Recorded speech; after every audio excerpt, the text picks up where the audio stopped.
Maryam Henein, an investigative journalist. We're here asking people about the coronavirus and what they think. I'm here in the Sinai Desert. Come with me as I investigate. What does all your other work have to do with Google? In 2018, we were getting 500,000 unique visitors, and we suddenly saw the traffic go down. I wonder if Google has any links to Big Pharma. Thank you so much for this, Marion, especially this film, Vanishing of the Bees. Do they know something we don't about GMOs? There's a confusion and blaming just Monsanto when it's really we need to look at Bayer and Syngenta. These poisons aren't just killing bees, they're also killing beings. I'm saying that this is the virus that didn't cry wolf. Are you afraid of coronavirus? No. Graphene oxide, that's what got me killed on Twitter. Banned from Amazon, Instacart, Airbnb, Chase bank account. She gets really deep into stories, those where everyone is willing to go. Maryam, you have been hot on the trail of Charles Lieber since this case became public. I'm not a prostitute or a parrot. Do not let them turn you into lab rats. Hi everyone, this is Maryam Henein, and this is another episode of Truth Lives Here. I'm joined today by Joyce, who has a YouTube channel called MedusawasFramed. Joyce is a very gifted humanoid. She comes from the sports medicine world. She was offering triage bodywork. She's able to just assess someone by just looking at their gait, and used to work with professional athletes and Cirque du Soleil acrobats, and also is able to, she does readings and she works with sound vibrational therapies, biomagnetics, osteopathic bodyworks, polarity, myofascial integrations, neurological repatternings, and also works with the various cards, works with distorted spaces, has been looking at primal water.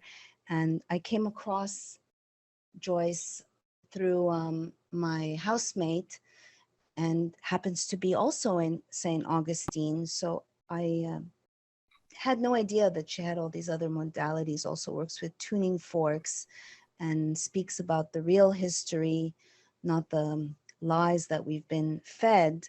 So came across her in terms of the Star Fort and Tartaria, and then learned that she has all these other gifts. Welcome, Joyce. Maryam, thank you so much. Thank you. Thank you, Joyce. I apologize. We've been having some tech issues, so we're both doing this via audio. I apologize for that. Joyce, I wanted to touch upon a lot of different areas. Maybe, I'm not doing justice to you. Maybe you can tell the audience a little bit about how you've come to learn and be proficient in all these different modalities. Oh, it's a very long list, as you know.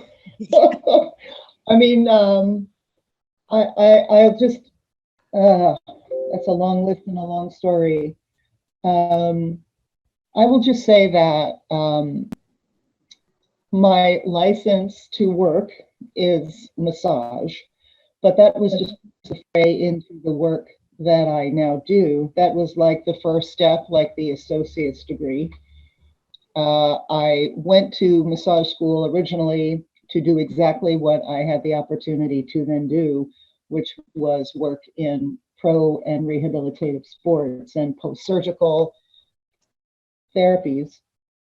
But that isn't something I learned in massage school. That was all the training and opportunities that I had after. But yeah, I went to massage school to basically be a MASH nurse at a sporting event.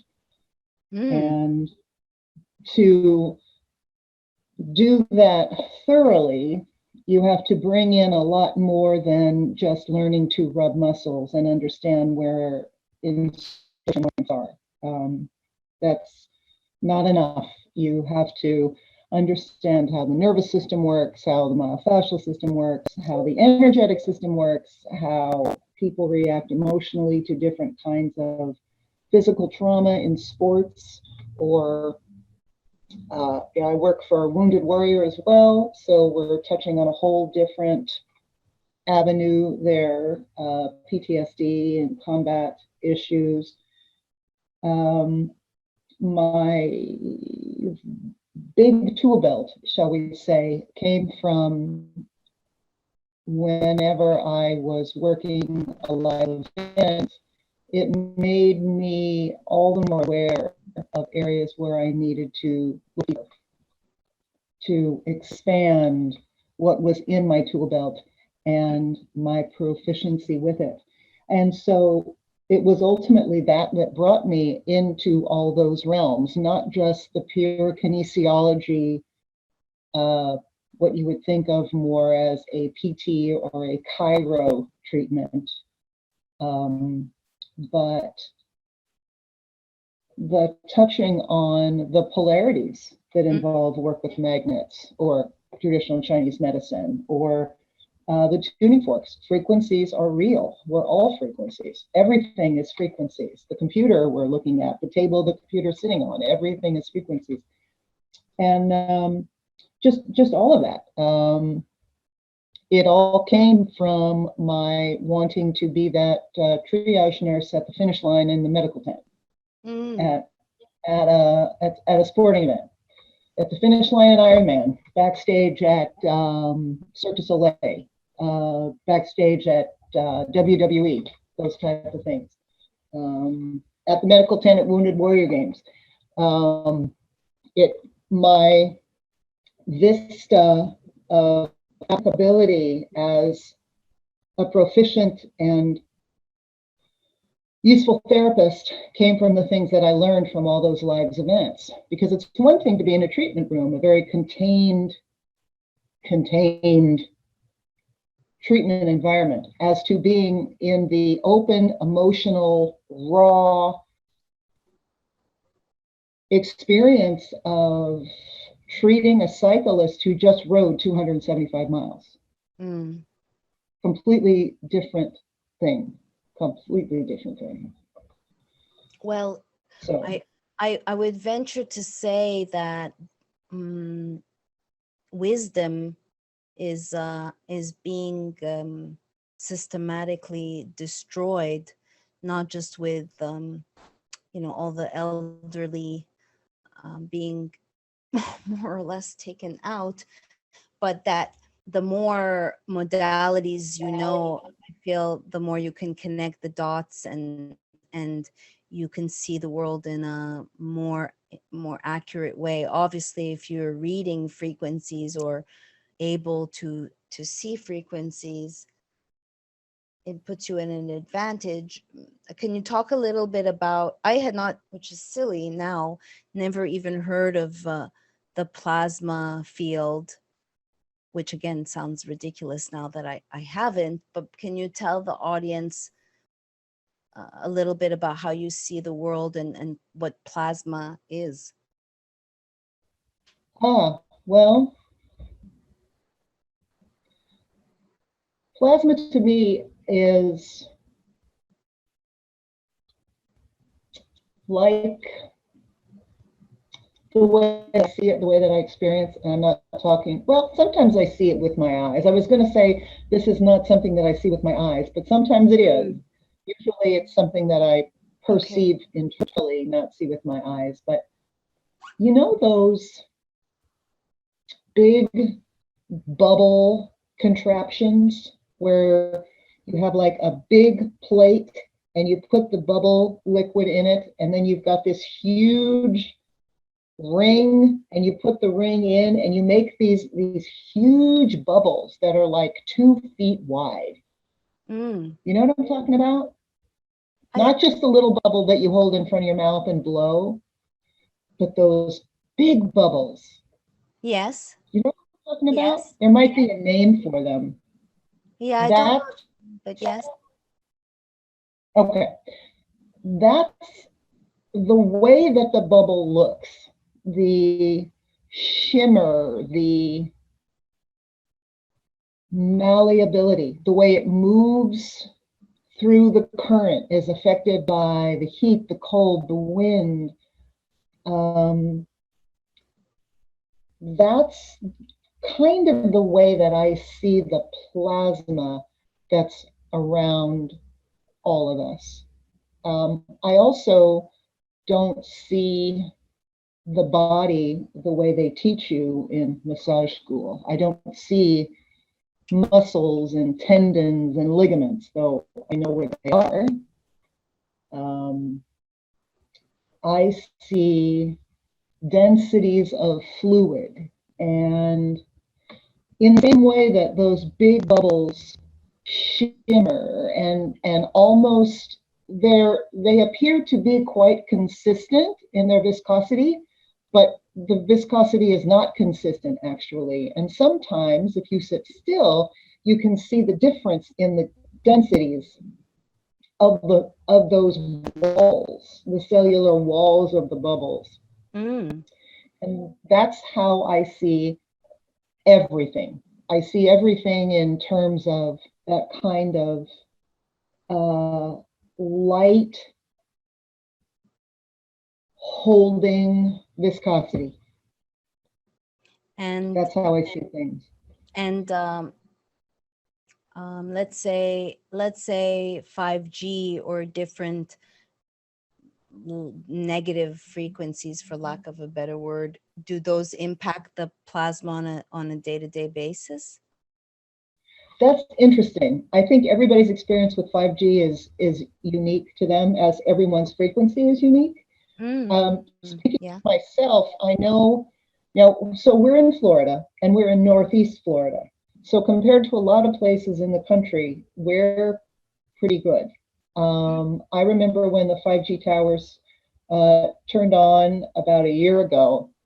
And if I was driving, for instance, to Jacksonville, which is north of us here in St. Augustine and in a different county, I could feel the 5G towers about a mile before I got to them. And I knew if they were on the right side or the left side because I could feel them. Wow. And as I got closer, that if you're rolling with that image of kind of that bubble viscosity thing, that glistening, shimmering wave, it got dark and striated the closer I got to the tower. And if it was one that I could actually see with my eyes, for a while, I literally couldn't look at it. It would hurt my eyes to look at it. But I also believe, and I think that this is true in other places, every state is different, obviously. I think it's different in different counties, even in Florida. It's not very good down in the Keys and Miami in terms of 5G. My experience is, and you and I have discussed this when we were together in person, the frequencies have changed in the 5G towers, and I don't have that experience in the towers up here anymore. Well, that's nice. That's positive. What's coming out, let's say in Wuhan, which is something they came after me for, was saying that something not that I want to belabor or get into this too much, but that something in Wuhan, it was a test city, was communicating with a vaccine or something aerosolized. And you can argue that in 1918, that also something similar happened with electromagnetics, but because people don't acknowledge the reality of frequencies or energy, or that we're electricity and water, it kind of overlooked. I want you to comment, but I don't want to like spend too much time on 5G.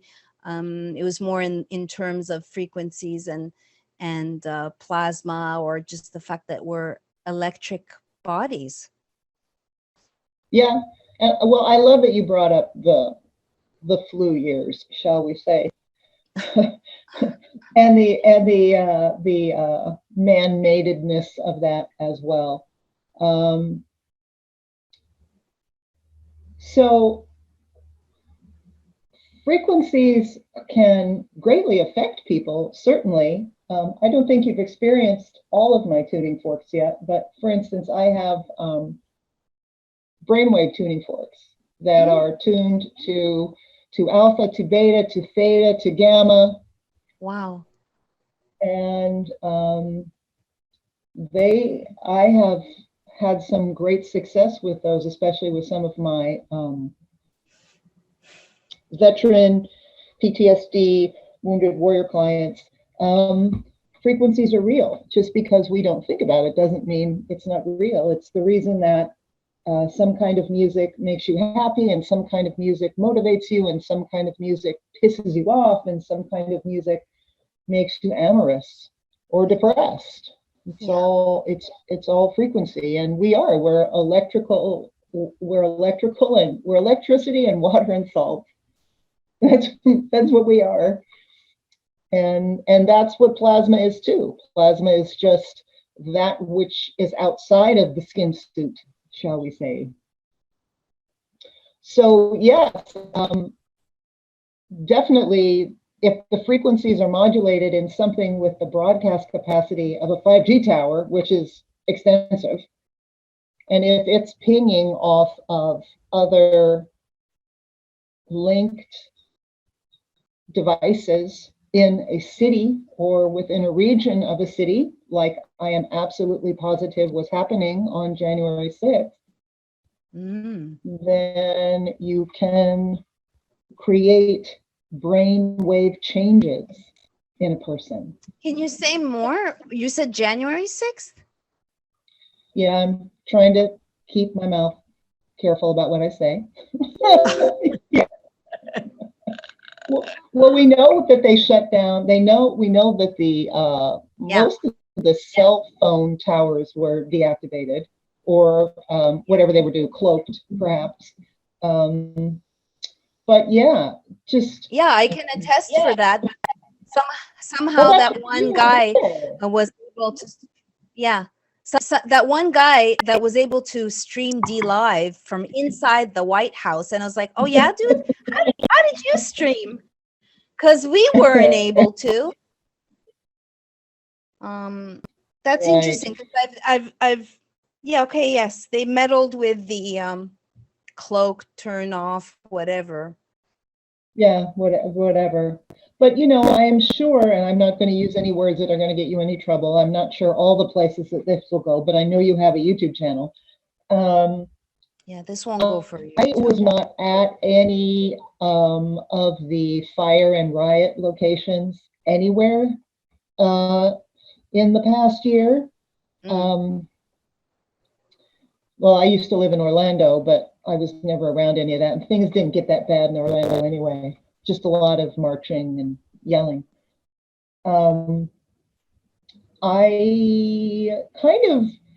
My frequency monitors that are in my own body electrical system monitor, whatever you want to call it, I would bet money that in the places where massive destruction occurred, Portland, parts of LA, right, Kenosha, I probably shouldn't say these words, and certainly parts of Manhattan, that's exactly what was done. That frequencies were used, pinging in a small contained region, and it was a use of frequencies to activate people who were already susceptible to that activation through some kind of training. So type of what? Training. I didn't hear. Or training. Training. Or I'm just trying to be careful with my words. You don't have to be. This is not going on YouTube, and okay. Psychological manipulations, monarch training, and perhaps at that point, even some kind of injectable at that point. Right. Not necessarily the injectable that we think of, but other kinds of injectables that could have placed in those individuals different kinds of mineralized fluids that would have been particularly susceptible to those changes in frequencies. Yeah, it's And then, sorry, yeah. go on.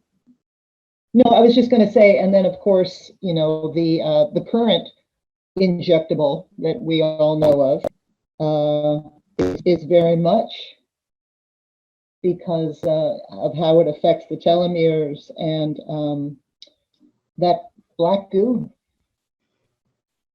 Yeah, the black goo.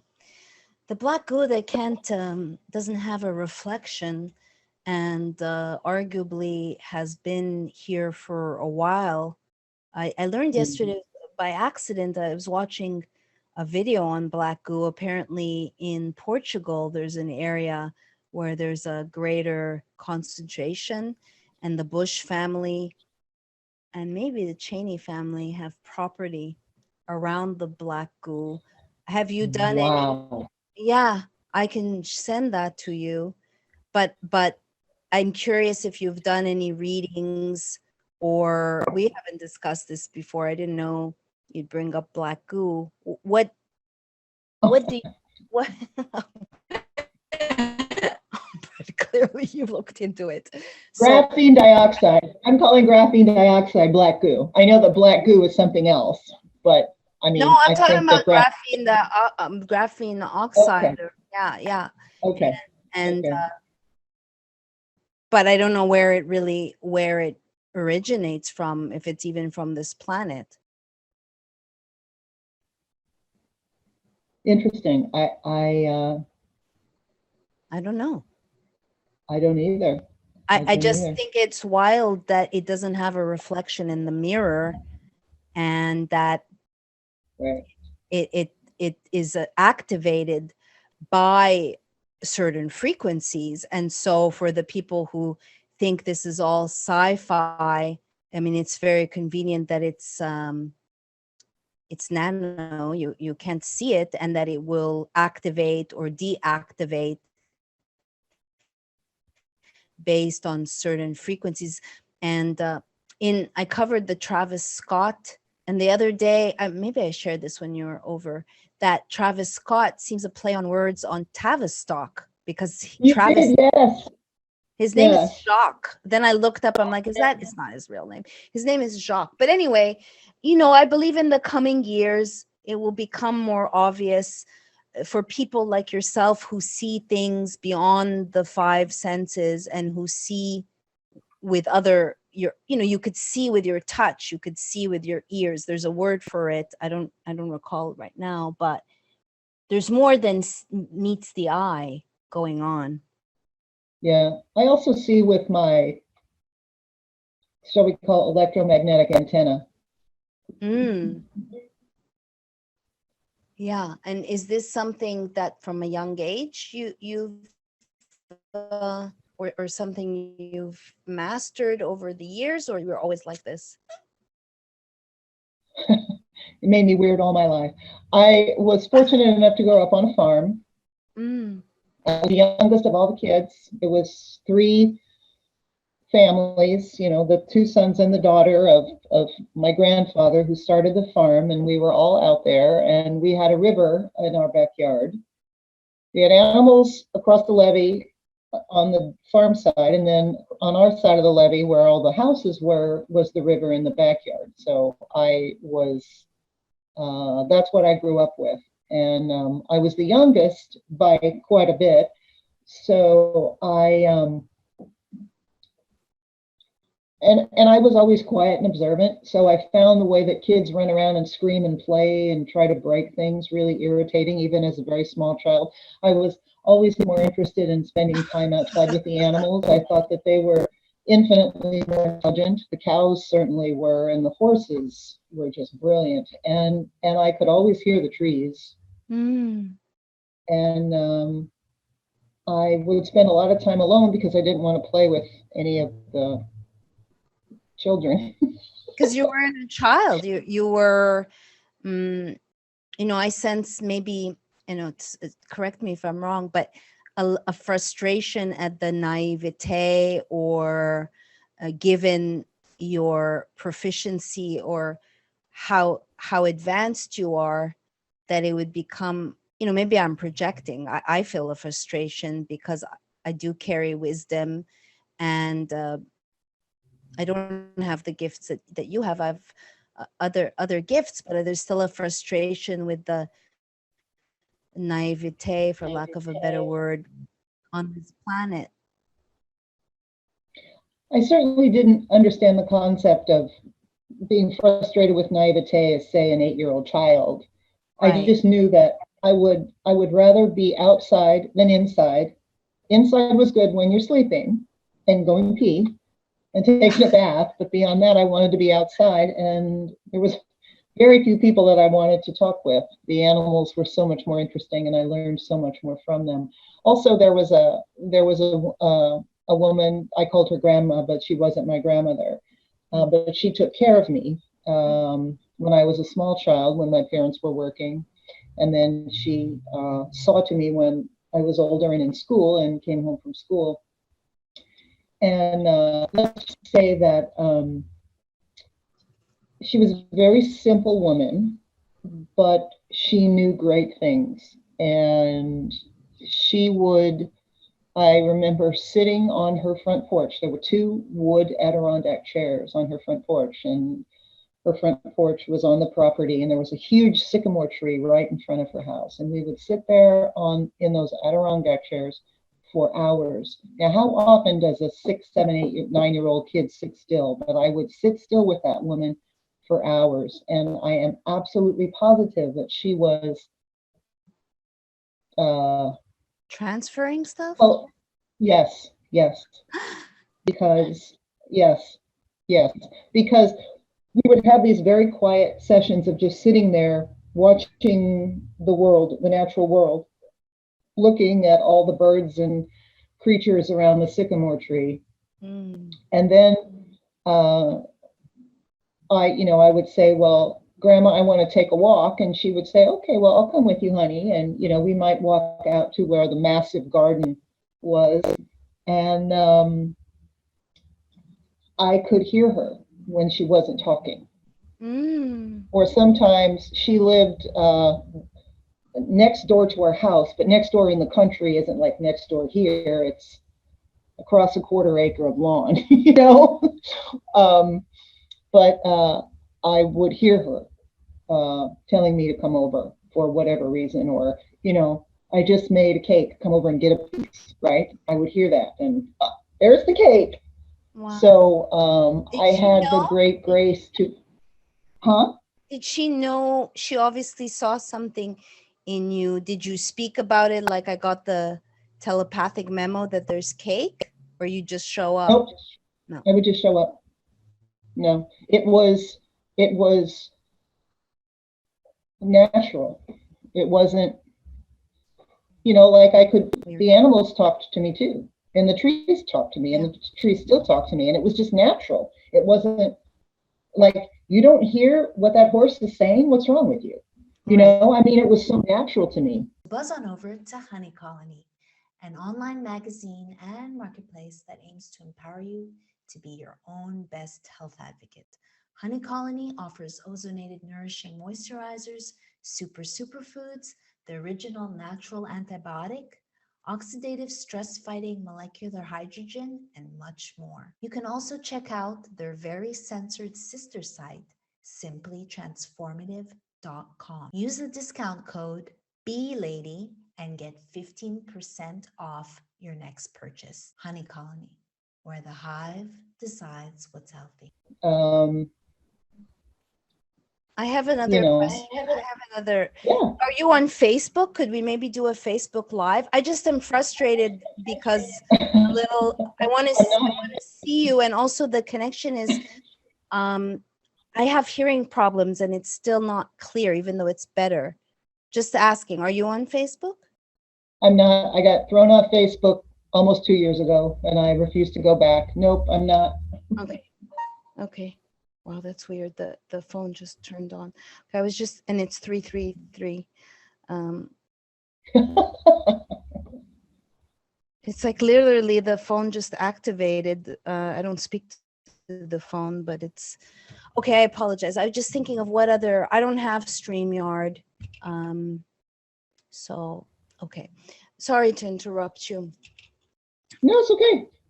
So if we consider the attacks on the Schumann resonance or our own with 5G, like I was looking at whether you think the earth is round or flat, there's put satellites up, and I was looking at a round image of the earth and all the all the satellites, and I was like, oh my God, it's basically an effing frequency fence. And Michelle, Exactly. yeah, and so I asked Michelle, who's for the people listening, someone that Joyce introduced me to that works with the Akashic records, and I was thinking to myself, okay, well, I used to feel more of the magic, for lack of a better word, and more of a synergist, synchronistic, more dreams. And I'm like, I thought that, oh, God had forsaken me, or I did something wrong, or I wasn't in the right frame of mind, or something I did. But then I saw the frequency fences or all this shit, and I'm like, are we in a like snow globe where there is actual interference, but some of us still feel the presence beyond the fence? Does that sound ridiculous, Joyce? What say you? No, that's exactly what I experienced too. And yes, there are interferences. There certainly are interferences. But what I have learned is that we have to remember that for the most part, it's our technology that created this stuff, though some of it is not our technology. But they're trying to hold us down, which means we're powerful, which means we have the power to overcome it. And we do. You have the power to overcome any illness all by yourself. So yes, definitely there are those blocks and those fences. And all I'm going to say is we have to remember that the way to counteract, I can't change what any government or reptilian body is doing, but I can raise my frequency so damn high that it supersedes the crap. Right. Okay. Yes. And that's a new realization, that the only way is to raise the frequency and kind of get above, as opposed to be swallowed beneath it, for lack of a better way. Maybe people don't have the tools to do this. Are you able, like, how have you been able to do this? Me personally? Well, I've always been kind of a witchy person, right? As I was describing, I mean, I learned more from the cows and the horses as a child than I ever did in school. And when I was working in the or do you work with people to raise their frequency? Now bugging out. How I learned, I was always kind of in that frequency world before I even knew how to call it that. I was always working there. When I started being called to do work at historical sites, especially sacred sites around here, I was called very strongly to do work around clearing fences and blockages and amnesia portals from so much of the First Nations site around here. What happened with me is I would be called to do some work, like I get my orders, right? Go and be in this site of a great massacre and perceive what you perceive. And then I was slowly, as I started learning more about what I was absorbing, and not focusing on having a particular modality or a certain prayer or anything like that, but just going and immersing myself in it, I would learn, I would see where the blockages were frequency-wise. And with me, what happened is that the earth or the trees or the water that I was working on would dose me with frequency to raise me to, shall we say, reset my hardware so that I had the capacity to reach that higher level. So that's what happened with me. I was doing some work on some trees here in St. Augustine once, and a friend was with me, and she noticed, like she called it, white lightning shooting out of my hands into the tree. I didn't see any of it. But she said there was white lightning that was shooting out of my hands into the tree. So somehow through the elements, and trees are so high, trees are so high dimensional. Trees are like the smartest thing on the planet. The most high dimensional thing on the planet is trees. Yes. They're so high dimensional. They would send frequencies through me, which would force an upgrade so that I didn't blow my circuits, right? Right. So, I mean, what I want to say, and this is my own experience from myself, but also working with clients, when you get energy upgrades, they hurt. They'll make you sick. They're not easy, because you're rebuilding at the fractal level. You're gutting the house and rewiring, essentially. You're completely changing your body's ability to process these frequencies and the neurological after effects of those frequencies. I don't think I answered your question. I just kind of.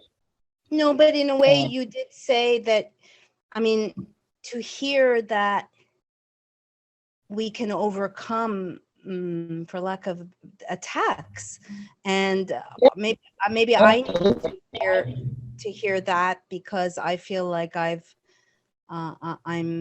the recipient of attacks and maybe have lost faith in protecting, and I'm very angry at the it's really, I see sacredness versus Satan.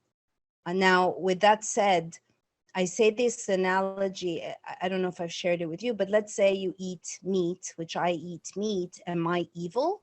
So if someone, if these beings are not, whatever's going on, I don't think it's human, but if they see us as fodder, food, does that make them evil per se? Are these leaders overtaken by negative energies? It's hard to say. I mean, I've kind of come to the conclusion that this is alien, non-human, parasitic overtaking of the world, which I know sounds completely insane. I don't think that's insane at all. Certainly the attempt is being made. And the reason it's so bad is because they're losing. That's good to hear, to be well, losing. We'd already be dead. We'd already be dead.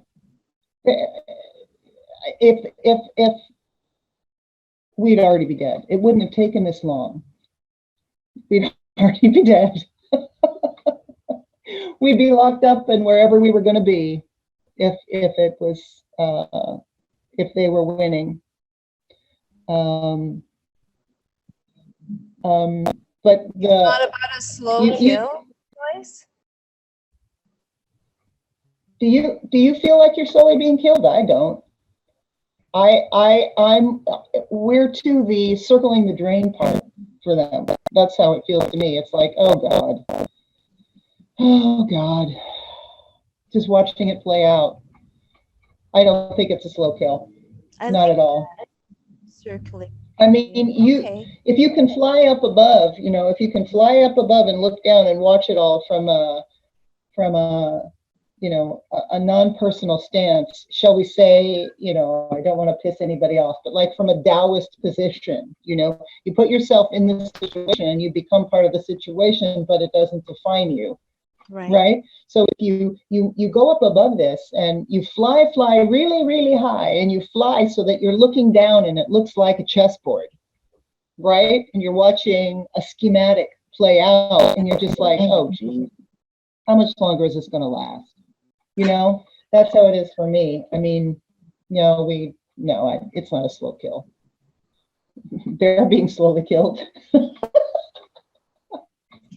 But the meat thing, I mean, you asked a lot of questions. The meat thing, I don't think, certainly, so our bodies are 3D, like it or not. People can like that or not. Our bodies are 3D. Our bodies can process meat and cheese. Well, not really cheese. Nobody can process cheese very well, but our bodies can process meat. And that's part of the 3D body. These entities, some of which I can tune into, Sasquatch, as we've talked about, or what people call Sasquatch, that's not what they call themselves, are completely etheric, 12D at least. They don't do anything. They don't eat. Not the things that we think of eating. And the beings that, and a great many of them are in what we would call the heavens now, not today, St. Augustine, because it's overcast. If you go out on any given day and spend enough time looking at the sky, you'll see something.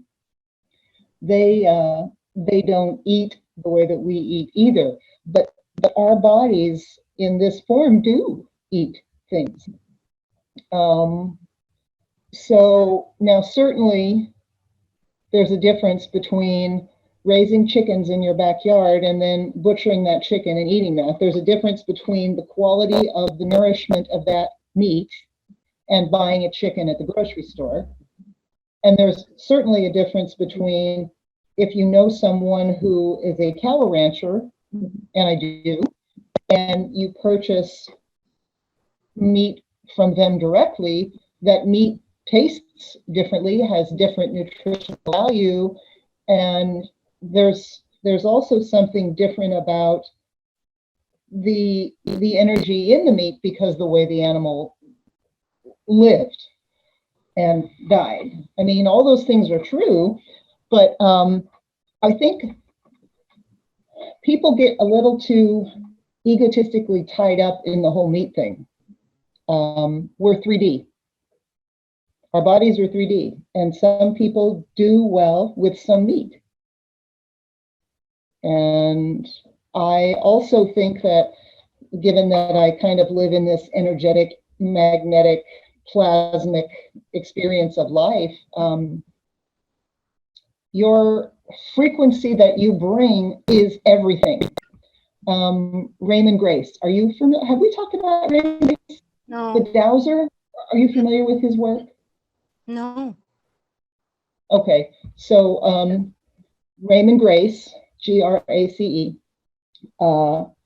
wonderful educator on frequency medicine and dowsing. Okay. Anyway,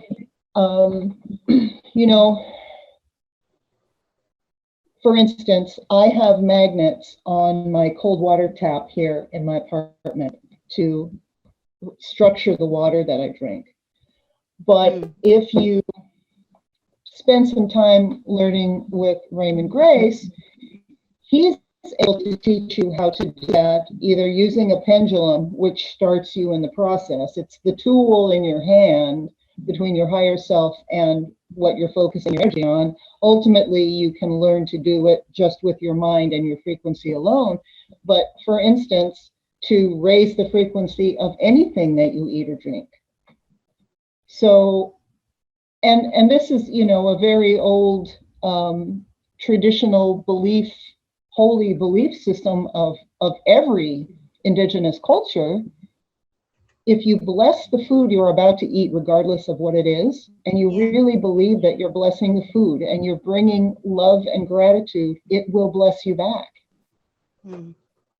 So Raymond Grace has done some experiments where he's had kind of like what Dr. Now I can't think of his name, the water guy. I can't think of his name. Emoto? Yes. Saying, I hate you, I hate you, I hate you over the water, and then looking under a microscope versus I love you, I love you, I love you. Yeah. And looking at it under a microscope. Well, Raymond Grace has shown from not a visual way in a microscope, but analyzing the water chemically, how much that blessing or that curse can change water, food, soda pop, wine, beef, cookies. Name it. Yeah. So just in response to what you were saying, I kind of peeked when you were talking about the meat. I watched you cook that meat the other night when I was at your house, and you cook with a lot of respect, and you eat with a lot of respect.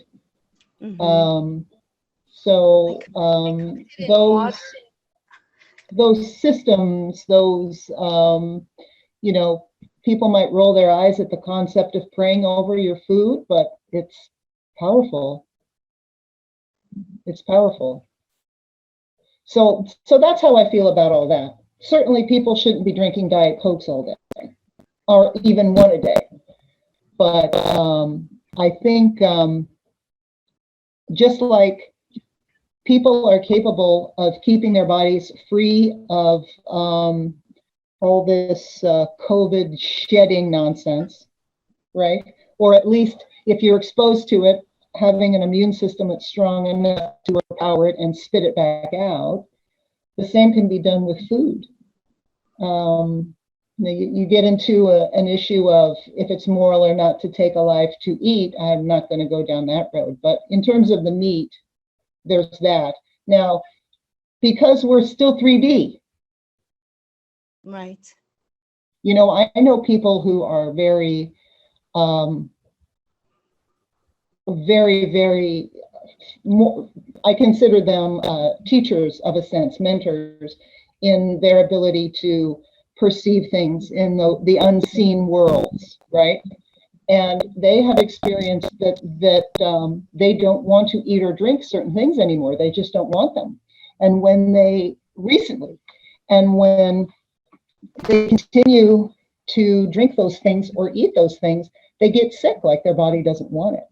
So I think as long as we want certain things that our 3D body and whatever our karmic lineage, whatever you want to call all that stuff, what our soul blueprint has for us to walk through,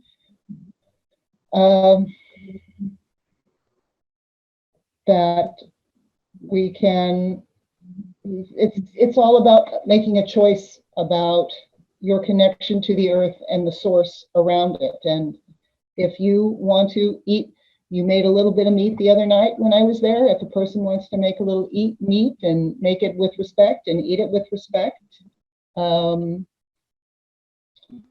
think anyone sees you as evil, you're still a 3D body. The Sasquatch that I interact with don't eat anything because I know they're at least 12D. They don't need to eat. So I don't think that they look. 12D? I believe so. I believe so. I think there are different, my experience, and everybody's going to tell you different things, though this has been, I've chatted with Sunbo truth brother about this, and who he has confirmed that there are different species, shall we say, within the cryptid race of Sasquatch. There are ones that can bring their energy safely down low enough to be physically seen. Those aren't the ones that I interact with. I interact with the ones that are purely spheres of rainbow light. They're definitely 12D. I think that they have to come down, in my case, they have to come down to at least 50 perhaps to allow me to perceive them. I hear them all the time, but for me to actually perceive them, like see the orbs in front of me, I think that they have to choose to come down to like 50 or 60 for me to go into a frequency high enough, like we meet in the middle. But yeah, I think that there are different species of them, and the ones that are seen or smelled in some cases. Some Tooth Brother has talked about smelling. Those might be like a different breed of the species, if that makes sense. That they have more capacity to shift more within the frequencies than some do. Do you feel that it's part of our to be able to raise our frequency? Is it a worry and think, and also arguably all this interference, isn't it to keep us in our lower chakras? Because it seems that is, they don't really want us using our pineal gland or really realizing how amazing we are as species. Yes, definitely. Oh yeah, yes, definitely there's action to keep us dumb.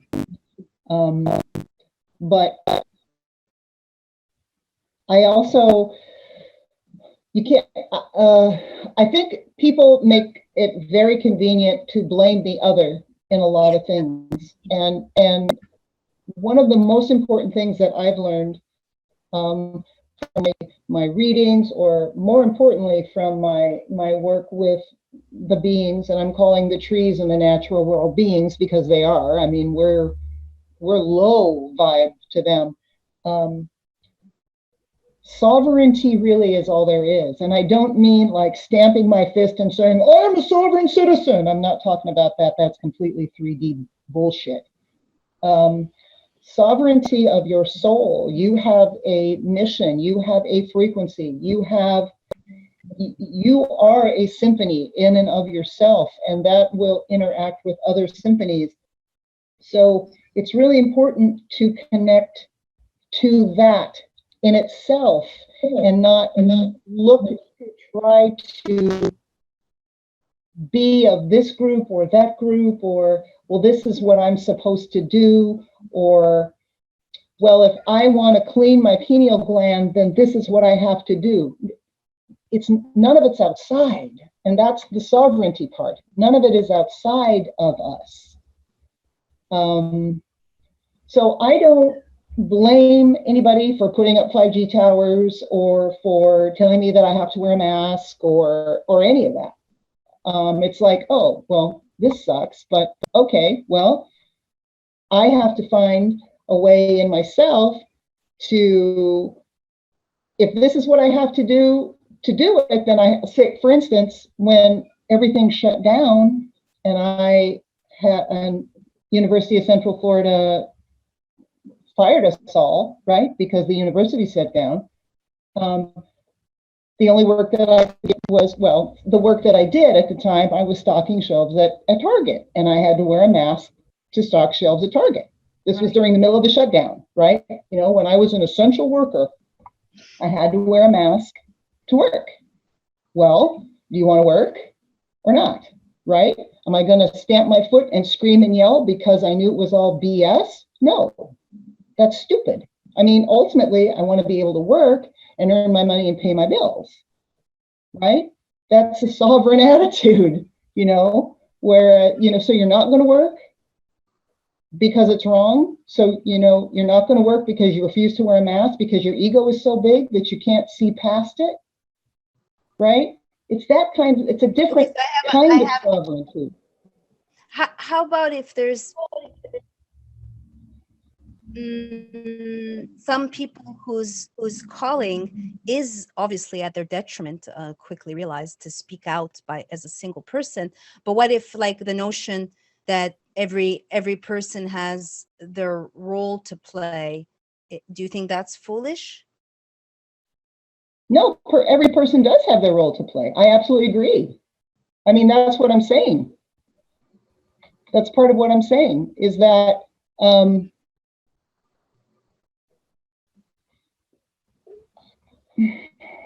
this is hard to put into words.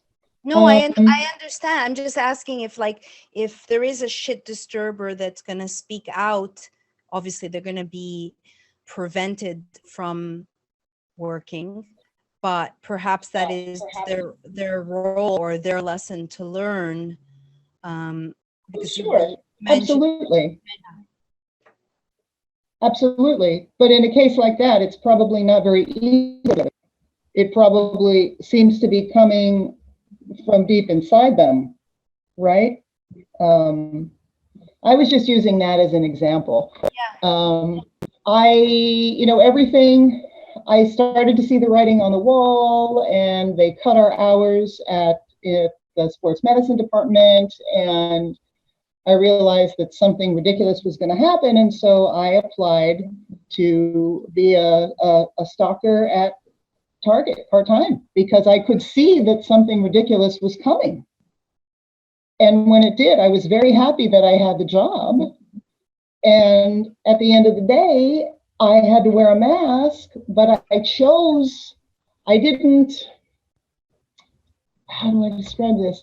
I found a way to not be burdened by it so that I could get through my little, what was it? I was temporary hire, so it was like 12 weeks. I could get through my 12 weeks and not be burdened by it and not walk away with all this anger and resentment about it, because all that does is burden me. Yeah. I found a way to be sovereign. But I think that perhaps maybe even more now than ever, because of the internet and everything, is people are exposed to all these people that get them all riled up, but they're just getting riled up from their fear and their emotions, and they're not really going in deeply and thinking, well, is that the right thing for me to do? Or am I just kind of jumping and following passion that isn't even mine? We all have our own healthy range of frequencies. And within that frequency, there are different sharps and flats and tones and ranges, right? And we each have the magnetic forces that play on that. And what is correct for me and what keeps me in a harmonic state with me is different than you, right, or Michelle, or Stephanie. Right. We all have our own frequencies. And so it's going to be different for everybody. But my thing is, when I say sovereignty, I'm talking about you have to know what your healthy range of frequencies are.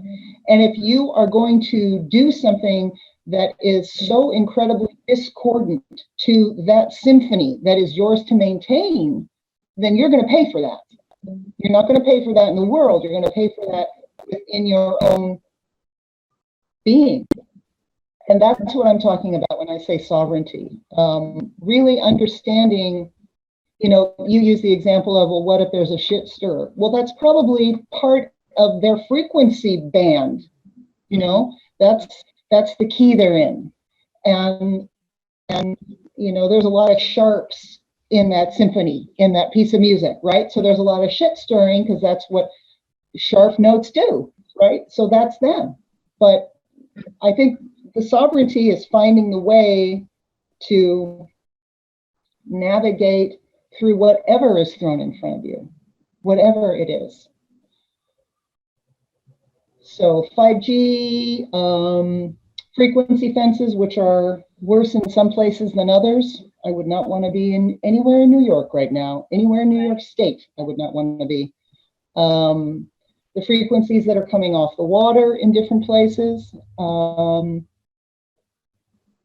Yes, that's all affecting us, and it's affecting the human resonance too. And so the way to deal with that is not just scream and yell necessarily. I mean, this is me talking. Scream and yell that this party is doing this, or this reptilian group is doing this, or this governor is doing this, but to actually find that, how can I process this and stay cool in my realm, kind of like a Taoist way of looking at it, right? You know, I mean, whatever comes, I'm going to continue to process through it, or as you know, be water, right?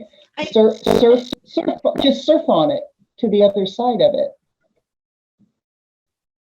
Yeah, but that's my attitude about most things, you know. Is there another side of it? I mean, how, you know, the experiment of I don't know if it's mice or rats, but they're drowning, and where you put them on land, and then they can go another.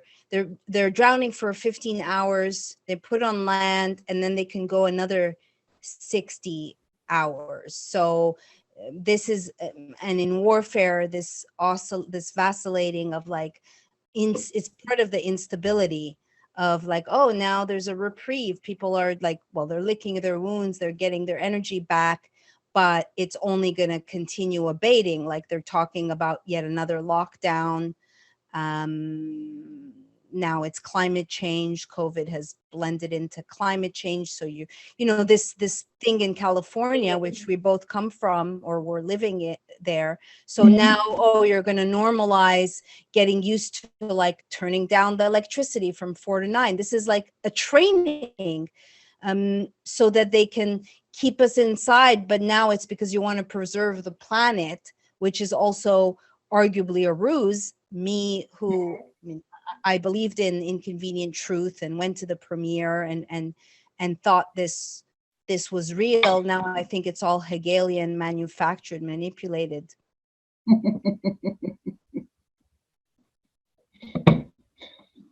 Was that a question? Yes, Hegelian manufactured. Yes, definitely. Yeah, what was my question was, oh, to what end? What's the end? How much more of this? I guess I get righteous and angry that there's an overtaking of the planet and the species. Clearly, some of the species, many of them want to be overtaken or don't realize what's going on, and that's their karma and dharma. But I guess my question is, where do you see that? Where's this going? Oh, where's that going? I don't think that way. Okay.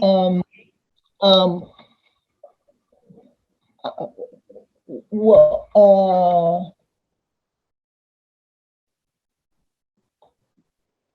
I mean, I can't do anything about what anybody else does, but I can leave, right? So, you said leave? I can leave? I can leave. I can't do anything about what somebody else does, but I can leave the situation. So in terms of leave, like walk away, I can walk away. Yes. Okay. So, you know,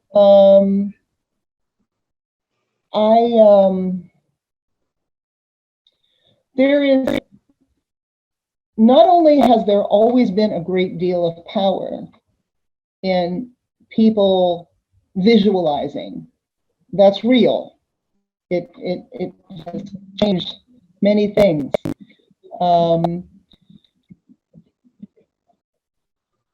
But there's also pulling yourself out of, we all wake up at different rates, you know. Some of us, you know, never had the opportunity to be put to sleep in the first place, right? And we pay different prices. So we've always seen things. You're one of them. But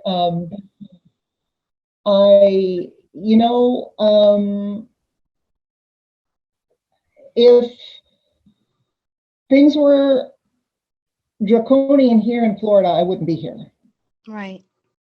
It's that simple. I took a part-time temporary job to keep money in the bank, when Florida was shut down for that 1 month. And I had to wear a mask when I did. And I went along with that. But I knew that it was just a ruse. And I knew that, I was willing to do it because it was getting me from point A to point B. Once the state opened back up, I just finished out my time, and that was that.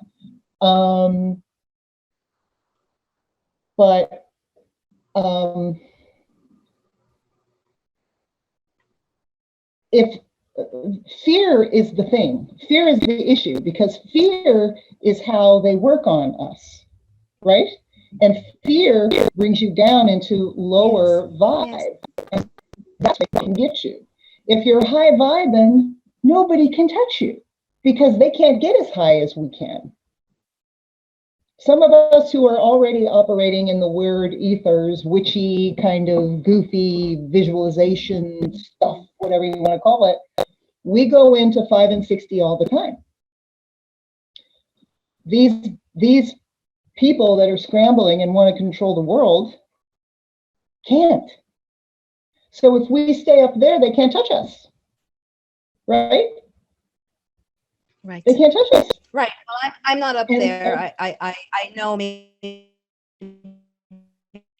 by default, but I think that I've been doing a lot of the investigations or dealing with this darkness, and I'm suffering the consequences maybe because I haven't mastered being able to raise the frequency. I'm just being honest to my limitations. You have some things stuck to you. We've talked about that. Yeah, you definitely have some things stuck to you. But when you say, well, where's it going? What I'm saying is the only where that it can go is to rise. And people will rise as they can, or they won't. And that's where it's going. So people will come to understand that they're, the joke, how come the Amish never got COVID? Because they don't have TV. They were never hypnotized by the fear, right? And it's the same thing. I saw this bull crap from the very beginning. I was never scared. This is ridiculous. This is a flu. This is ridiculous. I was never afraid. And I have not been sick. And people don't, the most powerful thing that people are afraid of is their ability to completely heal themselves. Nobody needs a doctor. Well, that's not true. If you get in an accident, your leg breaks, you need a doctor. But you know what I'm saying? We don't need pharmacology for the most part. People fall into fear. Yeah. You can heal yourself of anything.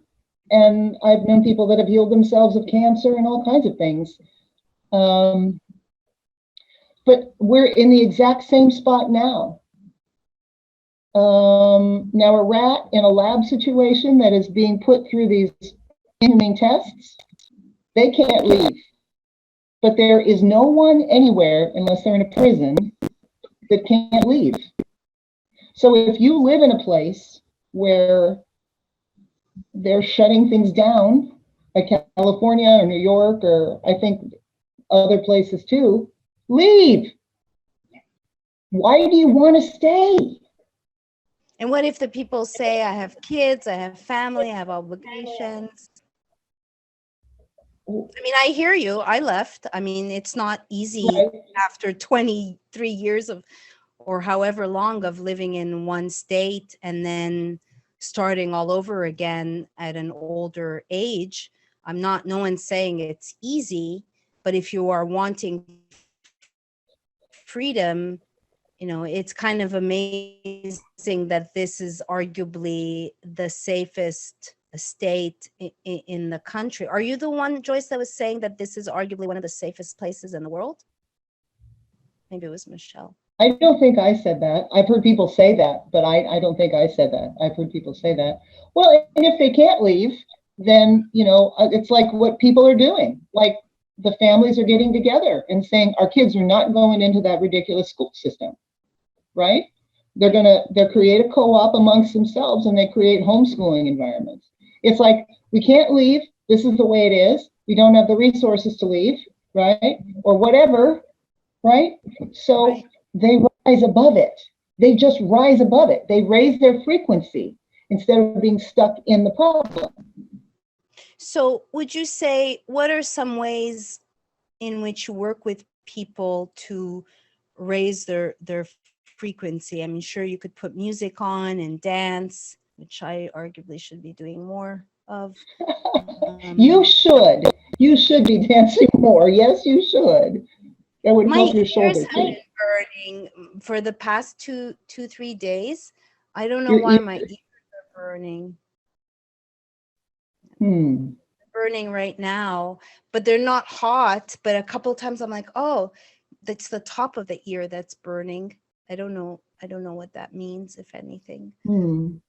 That could be a neurological thing. It could also be some kind of download. Yeah, I do believe like when someone is detoxing, they start feeling like crap and then they'll stop instead of realizing there's a realignment or there's detoxing going on and it's passing through. Keep going. So I would imagine if you are raising your frequency, then you'd go through the growing pains as well.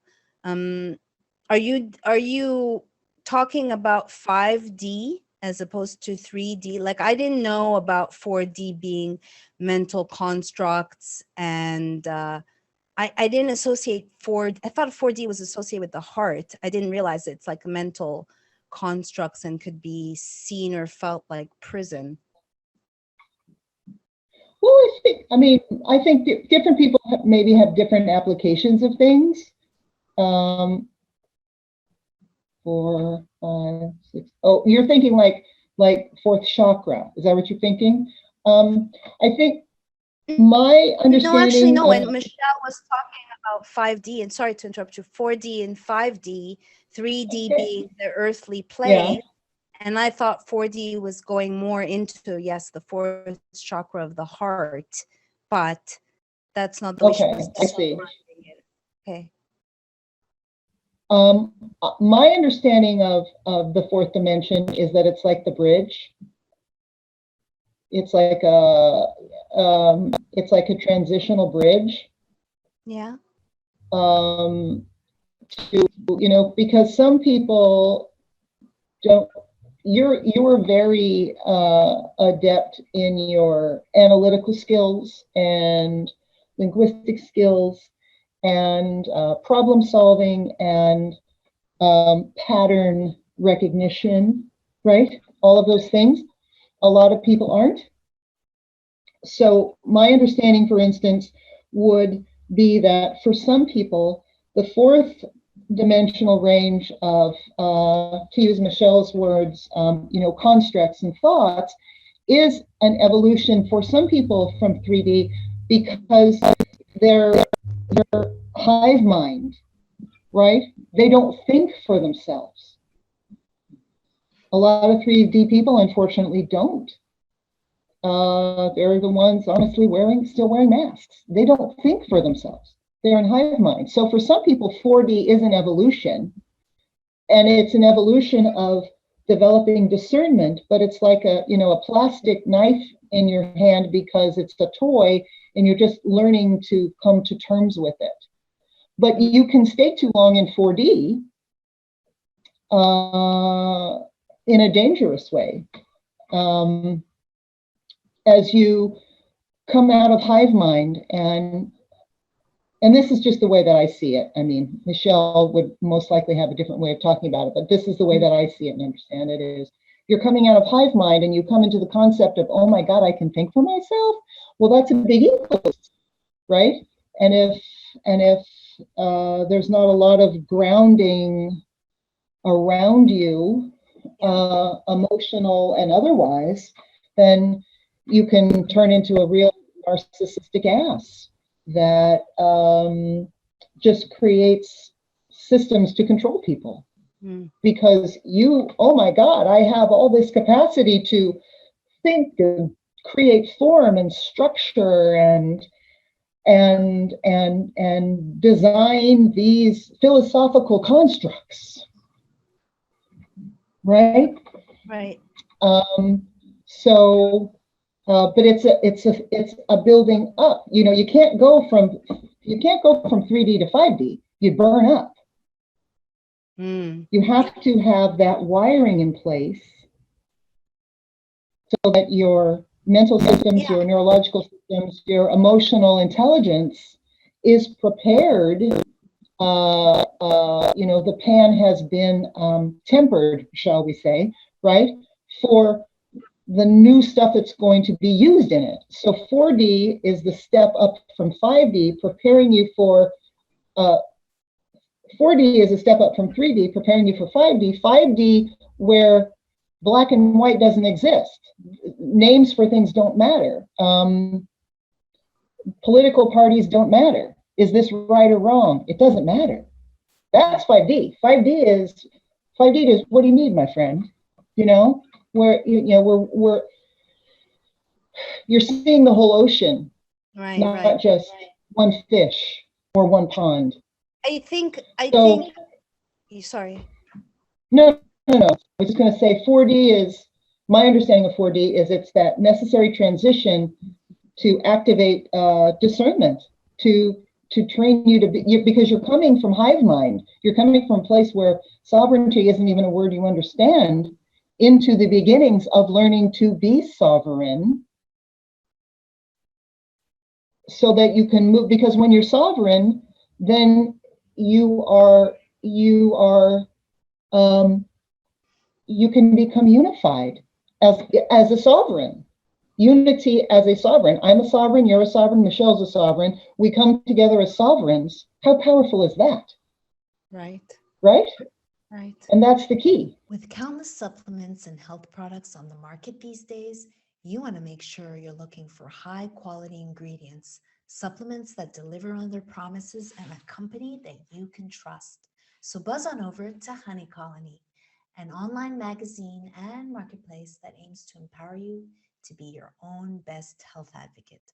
Honey Colony offers ozonated nourishing moisturizers, superfoods, the original natural antibiotic, oxidative stress-fighting molecular hydrogen, and much more. You can also check out their very censored sister site, simplytransformative.com. Use the discount code BLADY and get 15% off your next purchase. Honey Colony, where the hive decides what's healthy. I want to move to I want to talk about your work with tuning forks, and a lot of, the one video that I saw showing the tuning forks of the planet, or artifices, buildings that had tuning forks, and the way the buildings used to be built, maybe some even in St. Augustine. Maybe people are just beginning to question all the lies, including the history of this planet, or this earth. So I don't know, that's a big question, but. Should I start with my foray into tuning forks? Should we start there? Yeah. Okay, I'm not sure. Yeah, that was a big thing. Yes. My first, I didn't start with tuning forks. My foray into all of this actually, well, I've always been energetically attuned, shall we say, acutely aware.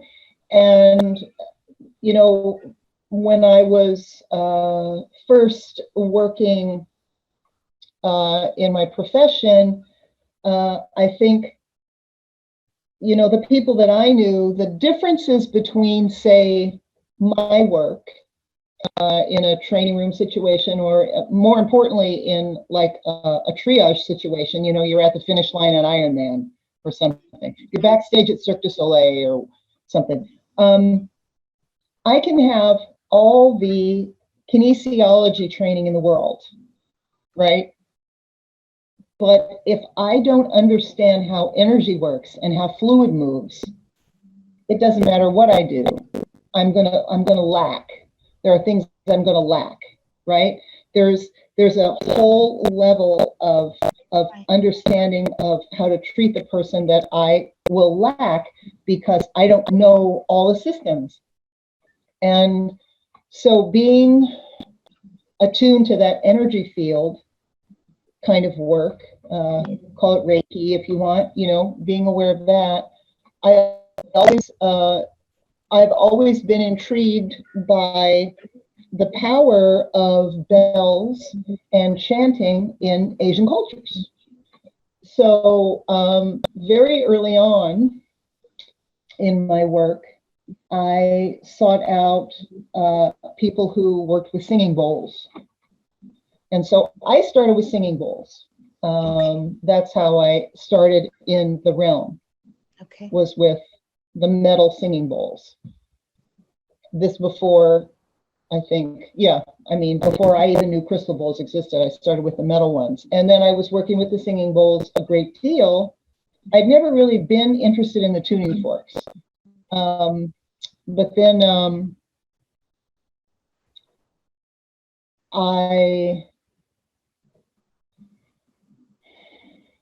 I became interested in the tuning forks because a very good friend of mine was an acupuncturist who was a very well-versed, shall we say, interdisciplinary acupuncturist. She was American. She lives in Orlando, but she had trained in Japan. She spent 2 years in Japan training with the acupuncturists there. So she got an entirely different cultural landscape of training. And that included many of the things that we don't do. It included tuning forks. It included magnets and things that, if you went to an acupuncturist, they might not necessarily include because, she was training with these ancient traditions in Japan. And I think it was spending some time with her and her using magnets and tuning forks together at some point that really hey, wow, I never thought of that before. I was already cool with the whole sound thing and its profundity, but she really sparked the tuning fork thing. And so that's when I started exploring them. And I started, I did a lot of reading first, and I talked to her. But I started my tuning fork journey with kind of the person that's considered the person that put tuning forks on the map as a therapeutic tool in most parts, and that was Dr. John Bolu and his company Biosonics. And what's her name? Dr. John Bolu and his company Biosonics. Okay.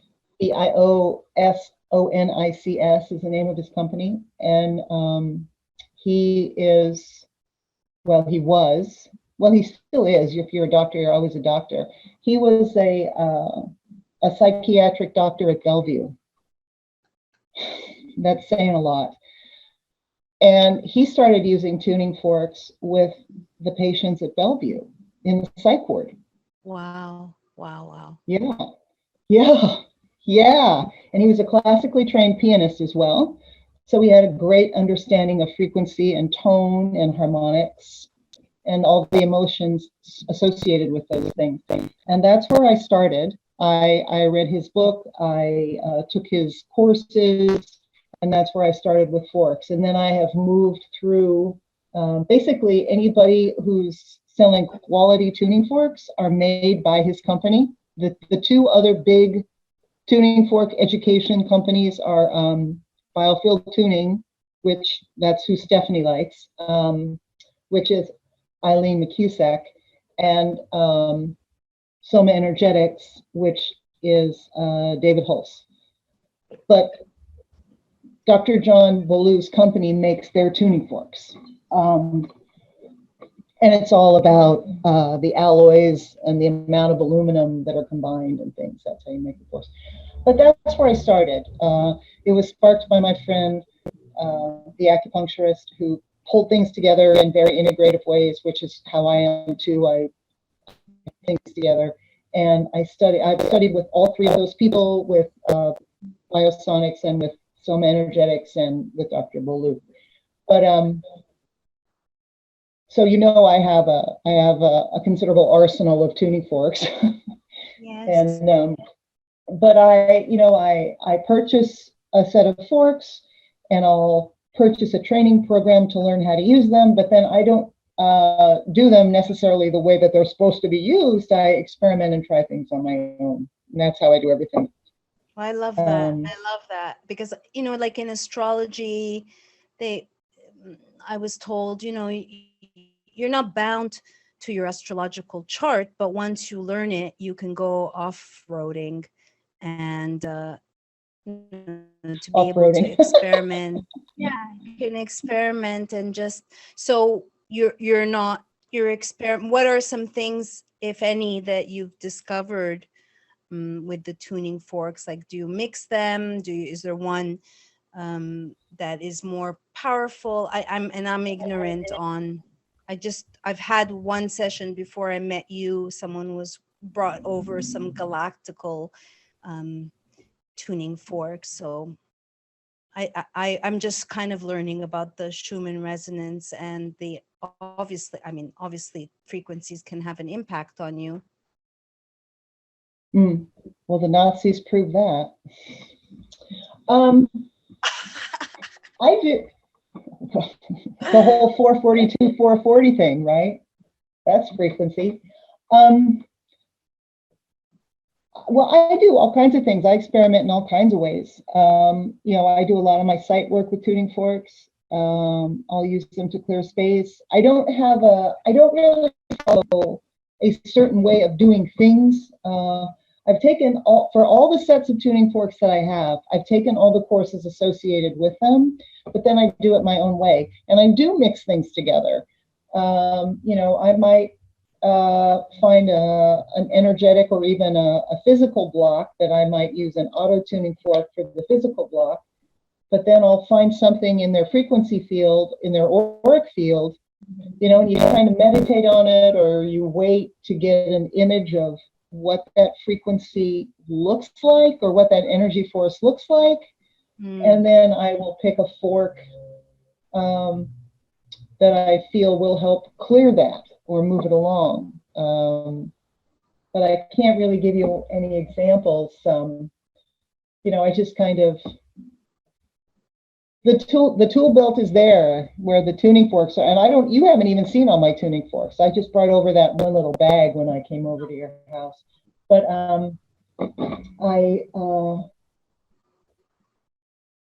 I use them in different ways. They clear water beautifully. I can tell you that. I was doing some site clearing along the Matanzas River at Fort Matanzas, actually, which is a horrible, horrible, horrible place. Most state and national parks are horrible places. That's why they're state and national parks, because they are cemeteries or battle sites or slaughter pits of mass graves, and or holy ground that is hidden because of the technologies that are hidden in it, like all the star forts. And there are heavy, heavy, heavy amnesiac layers that are placed on them so that people in 3D can't see the horror there. And of course, there have been great slaughters on the Matanzas River, especially at Fort Matanzas. Okay. So for a while, I was doing a great deal of work there. And there was one day, for instance, that I was doing some work on the marsh area there at Fort Matanzas. And then I was called to walk across from the marsh over to the actual Matanzas River. And I was doing the frequency, I had tuning forks, and turtles came out of the water up to me. Wow. Now, I wasn't turtles. I would never do anything like that. That's a complete corruption. I would never do anything like that. And at first, it was interesting because my first thought was, no, no, no, no, no, don't walk up to people, right? Like you're talking to a kid, don't talk to a stranger, right? I'm talking to the turtles. I'm like, no, no, no, no, no, don't walk up to people because people will hurt you, right? That was my first reaction. I was like, oh my God, no, don't come out of the water. Don't do that. Don't walk up to people. But then I realized what was going on, right? That wasn't what was going on at all. My attempt was to lift the amnesia layers that are on that national park. And that includes lifting the amnesia from the water. Yeah. And the turtles were responding to the changes in frequency. Wow. They were coming into the light almost because they could. And then there was another day at Fort Matanzas where I was doing frequency work with singing bowls, and I was doing singing bowls at the bank near the bridge there, during the Matanzas Bridge. And an entire school of fish came up right up to as close as they could get to the beach as I was playing the singing bowls. There was a whole school of fish that was like looking at me. That's beautiful. It makes me think. Well, I went to Hawaii, and my girlfriend was like, "I'll take you to see the dolphins." And she was 6 foot, and she gave me her wetsuit. And I'm not a water creature, but I wanted to hear and see the dolphins, and I heard them first, and just their frequency to be able to feel safe to come around. But I mean, that's such a gift when you have a communion with animals, because they are, I feel, well, it's positive. It's a positive thing. So they were kind of giving you a thank you, or feeling safe to come in your presence. Yeah, well, yeah. I mean, I don't look at it as it really having anything to do with me. It was purely a frequency thing. I mean, my work that I was felt called to do that day, following orders, right? Right. Following orders from on high, was to work to lift the amnesia fields that have been placed in so many of these places. St. Augustine is a horror of amnesia locks. I can tell you that right now. Well, you know that. Horror of amnesia locks. You said that, and that was one of my questions.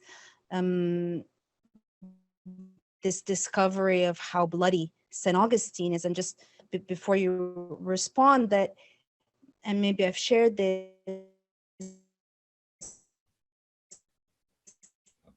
that the words I was getting, people who don't know, St. Augustine is said to be the oldest town in the country. So for other areas, it seems like they've piled up the history, but here it seems that there's portals and there's a melange, a mixture of different times, and it hasn't been, the best way I can say, completely sealed. But I wasn't aware until you said that it was a bloody place.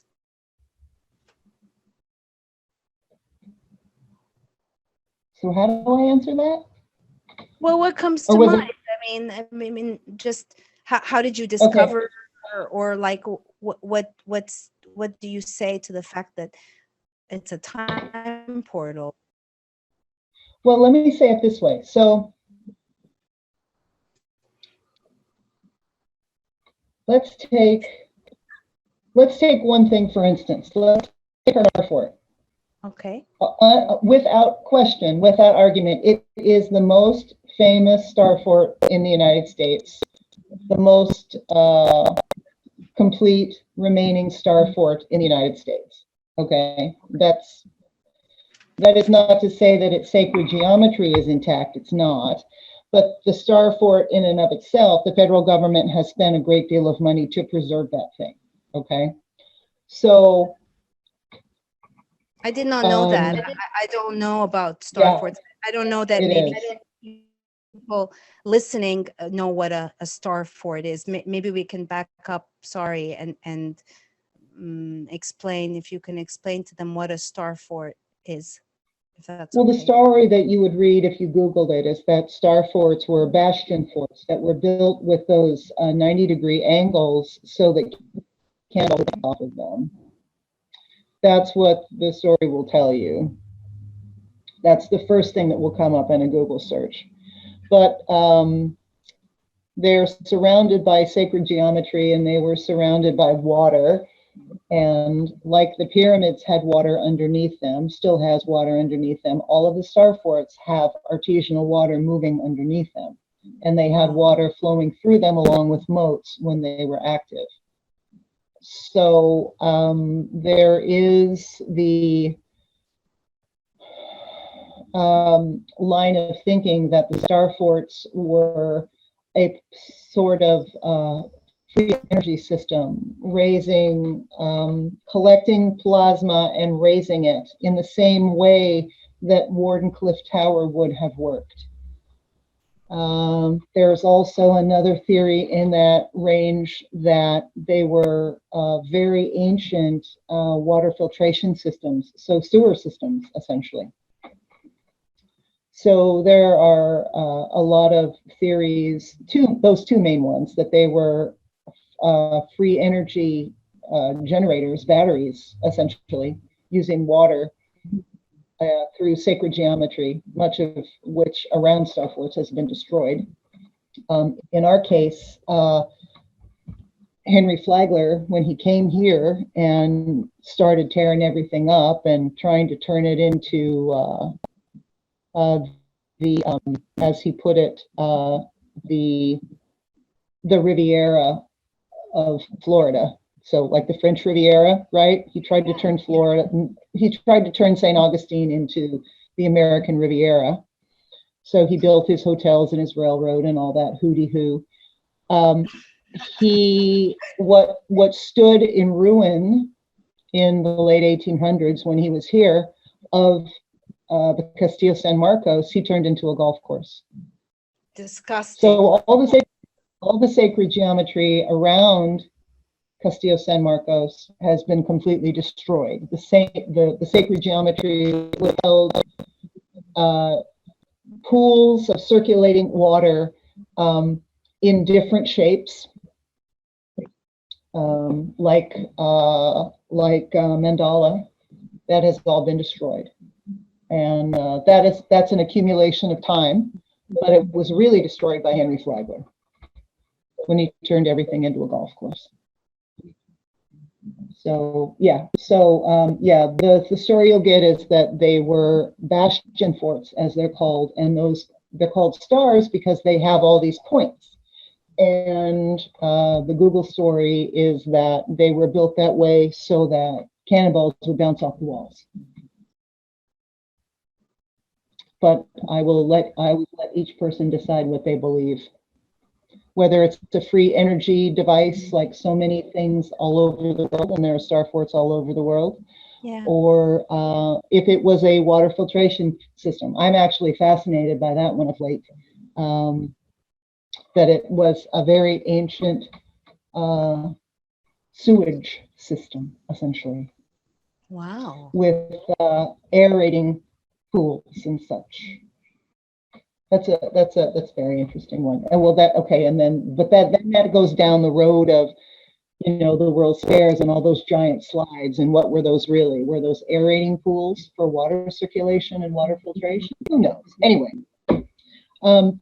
so getting back to about amnesia blocks or amnesia fences.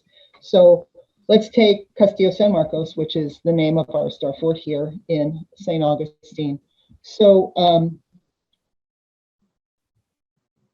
most star forts are built on, all star forts have been built on places where there is considerable artesianal water beneath it.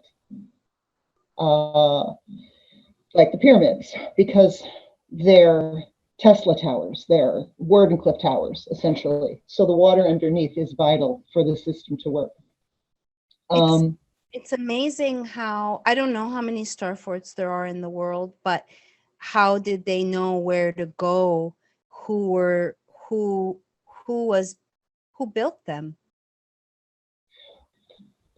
Well, there's a lot of question around that too. Much abused and overused and now ambiguous term Tartaria. Did the Tartarians build the star forts? I don't think so. I think they're older than that, honestly. I think that was another group of individuals. But it's because they're, you think of the buildings that we think of as Tartarian, like here, the Ponce de Leon Hotel, right, is quote unquote Tartarian. That's a very fine, sophisticated technology. And then you look at the Castillo San Marcos, for instance, and it seems very crude. But then, so you think, what was it, like an older group, perhaps? But then if you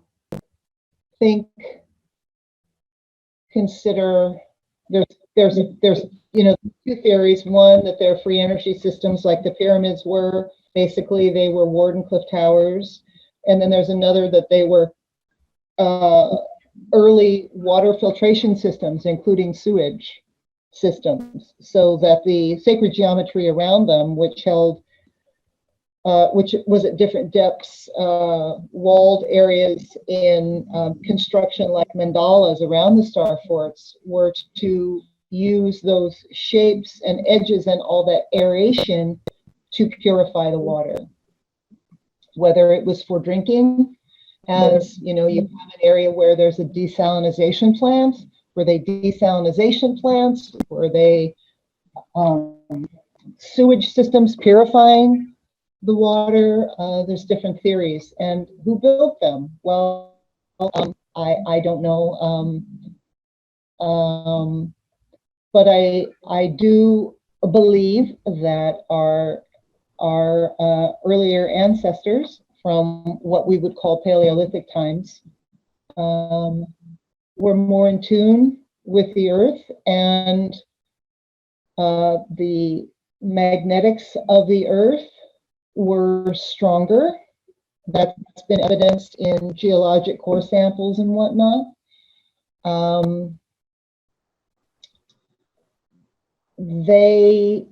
And that is still evidenced, actually. The indigenous people in Australia, they still hear the ley lines. They know where the ley lines are because they hear them. Wow. And what the elders will teach the boys and girls when they come to a certain age is they will take them out to walk the ley lines and hear them and sing what the songs that they hear that are coming from the ley lines, and that's still done. So I believe that our what we call Paleolithic ancestors, the people attributed with building all of these stone structures and dolmens and Stonehenge and such things, they knew where to build these things because they could hear it. They could hear it. They could feel it. They could feel the place where two ley lines crossed, for instance, which, Stonehenge, the whole Avebury Plain is in a massive crossing of the Michael and Mary lines. Okay. And that's, that polarity place. So our ancestors, I believe, just like is still done in Australia among the Aboriginals there, they knew where these powerful centers were, and they built these essentially Tesla towers to create an as above, so below, to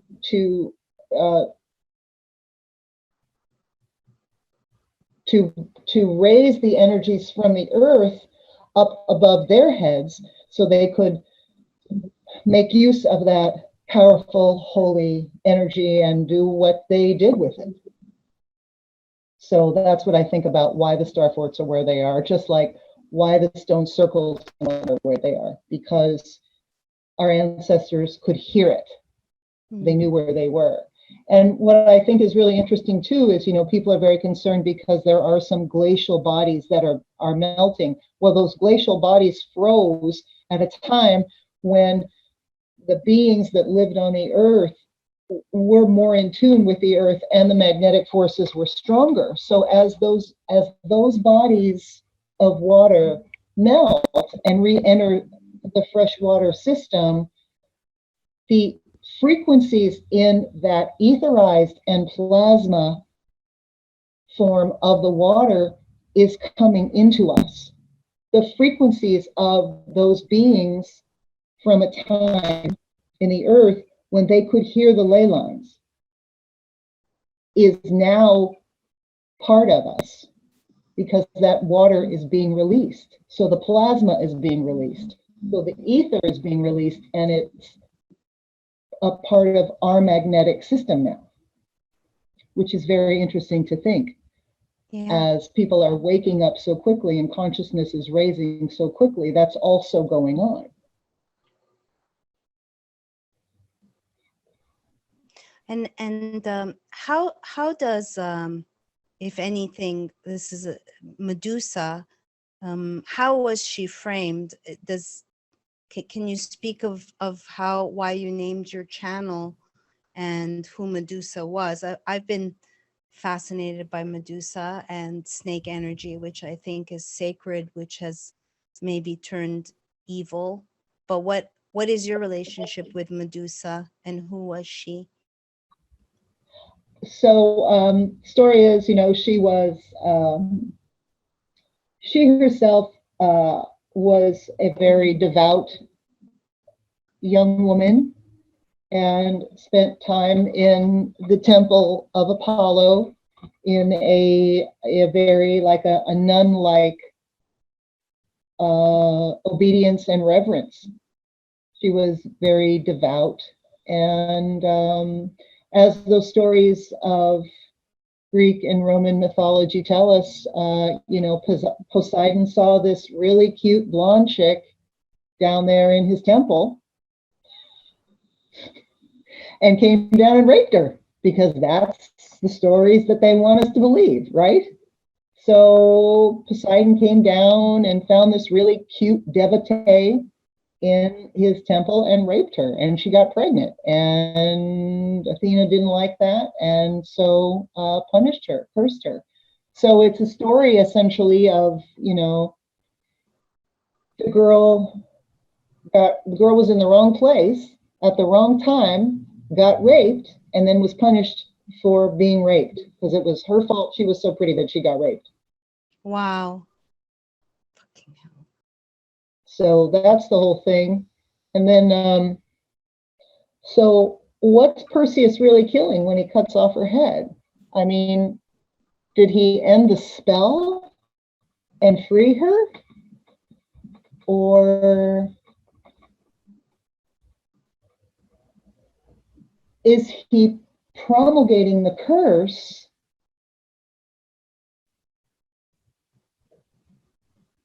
by burying her power? Each person has to make a decision on that. But I have always identified with, you read about these things when you're younger, when you start reading myths, however old you are, when you start reading myths and you think, oh, I really relate to this god or this goddess or whatever. And I've always really related to kind of the dark ones that got the bad rap. So, right. And the Naiads and Medusa and Pandora and all of those chicks. I've always thought that they got a bad rap. Yeah, I felt that I felt Medusa, my name on my Zoom thing is Medusa Rises, because I've been feeling Medusa rising for some time.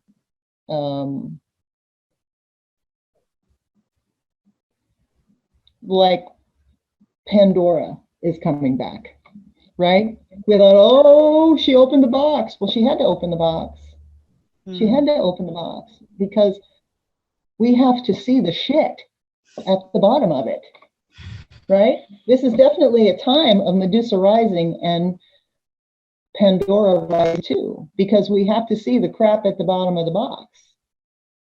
We have to see what's in those tunnels. We have to see it. We have to see it. We have to see the evil that has been done. We have to see it. We have to face it.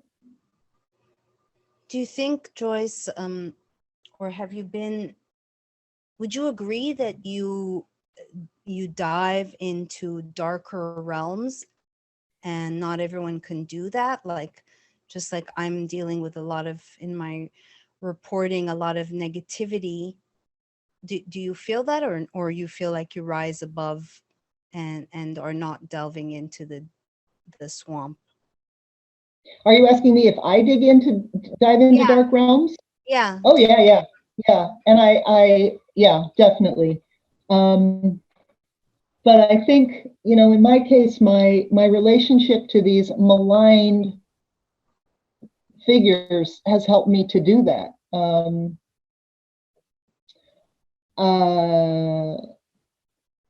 Yeah, it doesn't scare me. I remote view horrible things, but I want to see it, just like Pandora needed to open the box, because people have to see the corruption that they're standing on top of. Right, which actually, sorry, go ahead. No, that's I finished it. Yeah. So yeah, I go into deep stuff. I mean, for one thing, that's where I'm interested. I'll have subscribers suggest to me, hey, would you look at this? Well, I'll look at it, but I'm going to go where my mind takes me to go. I'm not going to necessarily give you a Google story about it. I'm going to go where my mind goes, and my mind tends to look for where the corruption is, talk about the corruption. Right. But in my, it's kind of like in a funny way, instead of like, oh my God, this was so horrible. I try to make things kind of funny and laughable. Which I think is important. Even if it's just the way I talk about it. Well, yeah, and maybe there's, maybe someone would feel dark energies in association and not be able to make the distinction and think that's of you, or say, oh yeah, that it will rub off. But and I don't, maybe that's, I don't know if that makes sense, but it's a matter maybe of protection or not taking it on. I certainly think that all of this deep diving into negativity has had an impact on me. I take responsibility that maybe it didn't shield properly or don't know how to protect myself or whatever the case is. But do you think that it's rubbed off on you or impacted you? Rubbed off. No, it's made me stronger, actually. I feel like, I don't wear my snakes on my head. The snakes on my head are on the inside. Or if I'm using Morrigan energy to deal with, shouldn't say spirits, deceased entities that are trapped in different frequency bands, especially around sacred sites. There are, murdered people, murdered genocide, Native Americans are all over here, right? So when I deal with those energies, that's more of the Morrigan energy that I use. And, the Morrigan have horns and wings, and I don't walk around with horns and wings. That's on the inside of me. I can use that on the inside of me. I think if anything, being able to swim in the dark water in that case, or crawl through corruptions of power, which is what Medusa represents, and stare it in the eye, which is what Medusa represents, stare the corruption in the eye. To counteract that, it has forced me to have to raise my frequency as high as I can from low. Or if I'm using my Morrigan energy and my wings come out, then I have to gild them so no one can hop on them, right? Does that make sense? Yes. So doing the deep work and understanding that I am responsible for every aspect of my consciousness, auric field, etheric field, intellect, everything, and keep my ego in check at the same time, it's forced me to keep the scales as balanced as I could. So that's been my experience. The deeper, nastier, uglier things that I look into, the more amused I end up being, because I think what's happening is it's forcing me to rise higher to protect myself, but also to provide it in a way that doesn't scare people. Mm-hmm. So it's not fear porn, Right. right? Yeah, absolutely. Absolutely. I want to be mindful of the time, because I could speak to, I want to just, can you share a little bit about where people can, if they want to work with you? I want to just touch upon, I used to work at California Psychics. I've interacted with many readers, either to highlight them or to work with them. And I want to just praise you for your reading abilities. Certainly there's no shortage on YouTube of readers. I don't know what it is, maybe your confidence or your command of the cards.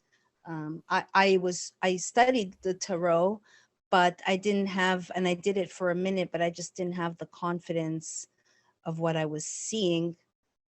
So may you talk about the different decks that you work with, and how, anything you want to share about reading, where people can find you. I highly recommend, if you're looking for someone to work with, to check out Joyce. Thank you. Well, I think that I sent you, Yes. we can attach, the only website that I have is my bodywork website, but certainly through that, which Maryam, I believe, will attach in the notes.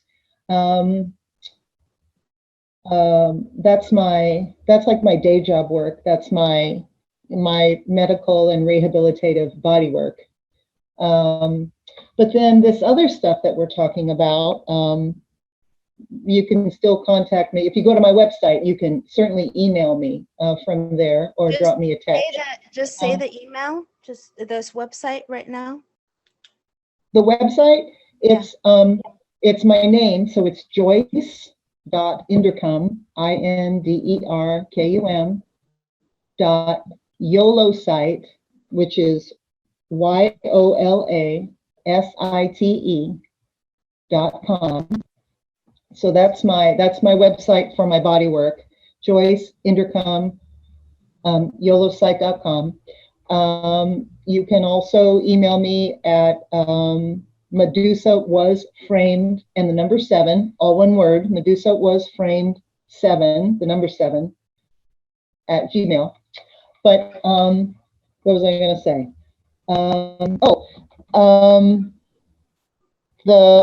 Well, as you know, Maryam, because you have been on the receiving end of cards that I pass along, I buy cards whenever I'm intrigued by new cards. If I feel like, oh, I want some new cards, then I'll look and buy new cards, and I try them, and I work with them, and I see if they work with my intuition, and sometimes I hang on to them for a long time, and sometimes I don't. And then I just simply pass them along to people. And you've gotten a lot of my cards lately, Yes. which is good.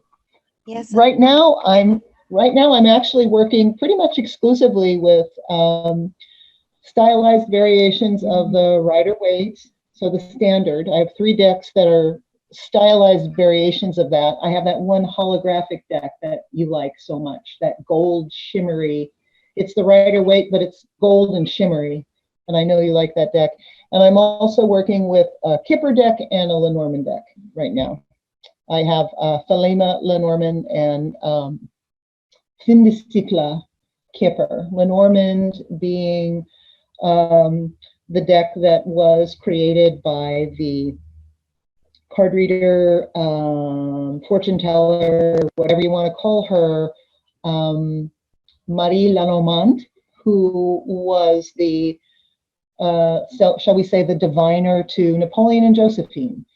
And Kipper is based on what you would call, I mean, this is it's gypsy, which, that's like saying Nigger. That's not a good word, but what we call gypsy cards or gypsy decks. So Kipper is based on that style. Kipperkarten, and it's from Germany. I use cards that are stylized and modernized, but the symbols are the same. So they're it's different symbols and styles than tarot. But those are the cards that I'm working with now, and I dowse with pendulums, and occasionally I use my dowsing rods, but not so much anymore. What else was I supposed to say? What else did you want? I wanted to know how you got into reading, and how long you've been doing it, and because like I said, there's no shortage. Off my whole life. On and off my whole life. From the first time I went to the bookstore as a teenager and bought a deck of tarot cards, and back then there was only one deck. It was Rider-Waite. There was no other deck. Back then, it would have been sometime in the early 70s. There was only one kind of tarot card back then. It was Rider-Waite. But on and off my whole life. But yeah, but I think what you said about confidence, I think confidence has a lot to do with it, because if you think that you have to do it a certain way, then you're always going to be stumbling. And I don't know, I've been reading cards for 50 years and, just kind of in my own little way. And I do all this work with frequency and energy already. And now, since I'm doing work on the land, and I feel like I am, like told to go do these things by higher beings, right? Go clean this area up, essentially, right? Bring some release to this area. It's heightened all my confidence and shot my intuitive abilities through the roof, to include what people would call remote viewing and all of those things. So I think it's just a confidence issue. I mean, I think it's mostly a confidence thing. Yeah, I mean, it's definitely, you need to study the cards, but again, there's no shortage of readers that I've seen on YouTube. But what makes one better or more skilled than the other? I like that you play with different cards depending, I guess, depending on the phase or the person. I don't know what calls you to use different decks. Yep, you got it. Yep, I don't have a set way that I do it, and I don't have a set spread that I spread, as you know, because I've done lots of readings with you, and I don't have a set way that I do it. Some people do the same spread every day. Do. I don't do that. Is there anything that you're working on now, or anything that you want to share before we close? Anything I haven't touched upon? In general, in life, or like my Medusa? Anything that you're called to share that maybe I didn't touch upon in your work, or anything on the horizon? Anything. Sorry, it's not specific. Anything that you're called. Well, I can tell you the video that I'm working on right now for my channel is about Our Lady of Victory Basilica and the orphanage attached to it, which is in Lackawanna, New York, which was inspired by a subscriber. Her name is Gracielle, and she lives there. Andrew lives in that region too. And this is one of those stories, unfortunately, of a completely hijacked, reset, shall we say, Tartarian structure that got conveniently turned into a church, which is what they do in many cases, churches and post offices and schools and federal buildings. But this one, unfortunately, involved an orphanage, and I've done videos on some orphanages. And this is a pretty brutal one. They're trying to canonize this gentleman who has passed away, the father that opened this church.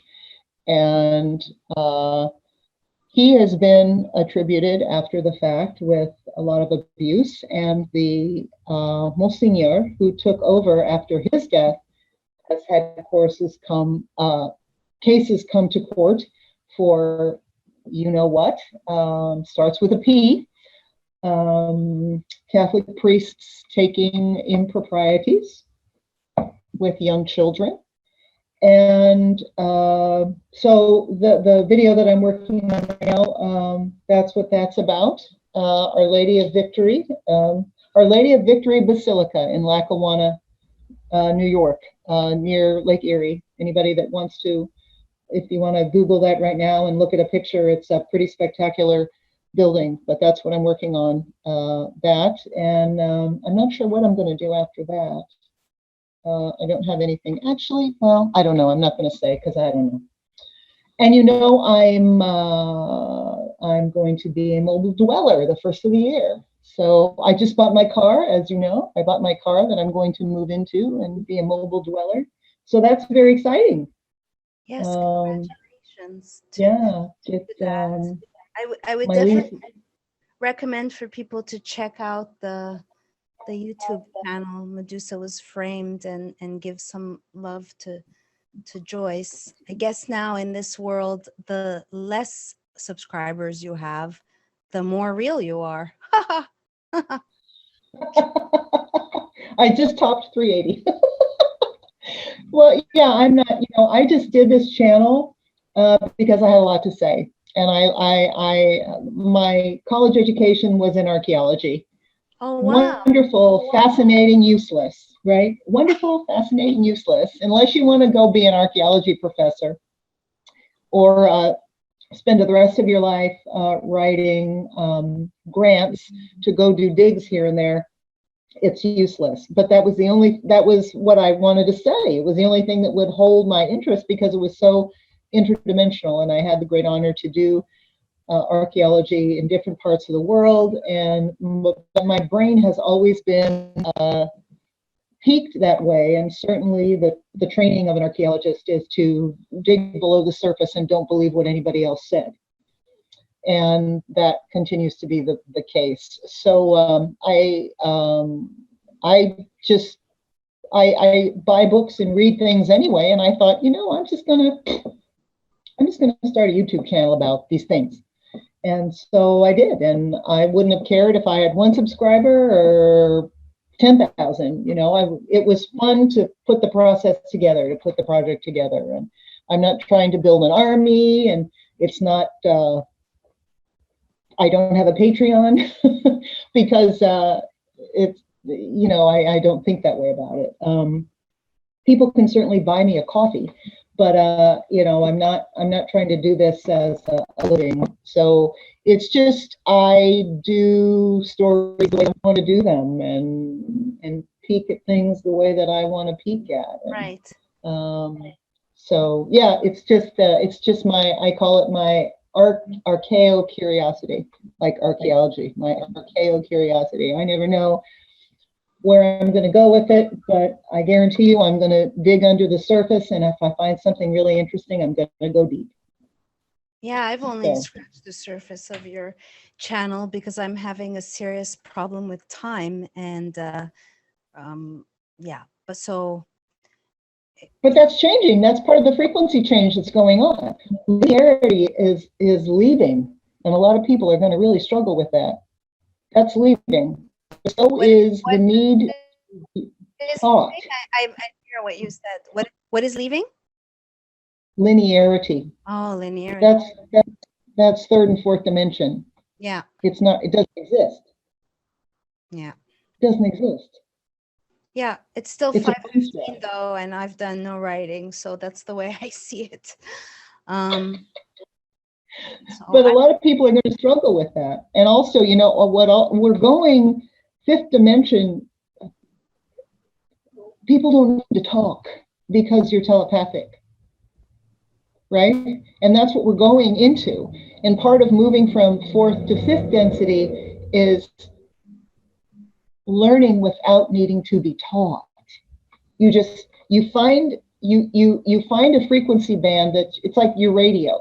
You tune your radio to get the information you want to get, and that's where we're going. So time doesn't matter, right? But people are not going to need to be taught by teachers because we're all teachers. Right, I agree. And that's a beautiful, beautiful thing. But it's going to piss a lot of people off and confuse a lot of people and destroy a lot of systems, that's for sure. But we're all teachers.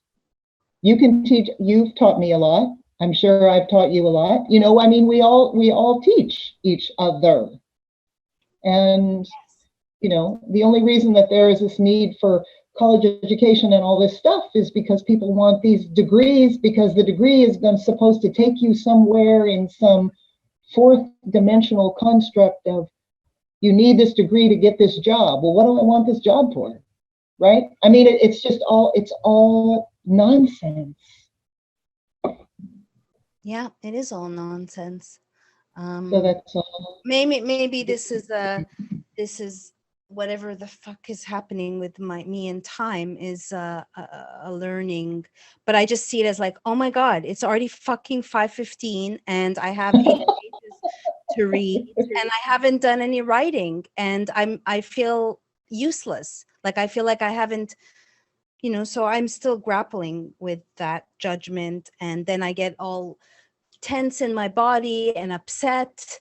I'm just sharing the process, and then it's like, oh fuck, I have to go, I have to write. I know that's not necessarily the proper thing, but regardless, I do have to write because I want to fucking finish this book. Well, right, you have an obligation, a fiscal as well as contractual one. I understand. You do have to finish the book, and you have contract terms, right? Yeah, and my sense of time is like, oh my God, it's gonna cost. This is gonna be another 6 months of my life at this pace.